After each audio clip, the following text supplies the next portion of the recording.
વાવમાં નવા bus stand સામે આવેલ શોપિંગમાં ઝેરોક્સની દુકાનના માલિક દુકાનનું શટર બંધ કરી દેતા લગ્ન પ્રસંગમાં ગયા હતા ત્યારે અચાનક દુકાનમાં આકસ્મિક રીતે આગ લાગતા દુકાનની બહાર ધુમાડાના ગોટા નીકળતા લોકોએ યુજીવીસીએલને જાણ કરી હતી।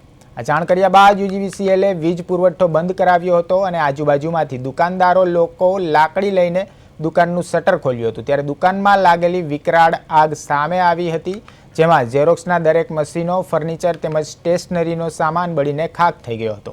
લોકોએ આજુબાજુમાંથી પાણી લાવી આગ ઉપર કાબુ મેળવ્યો હતો। આગ ઉપર કાબુ મેળવતા આજુબાજુના દુકાનદારોએ હાશકારાનો અનુભવ કર્યો હતો।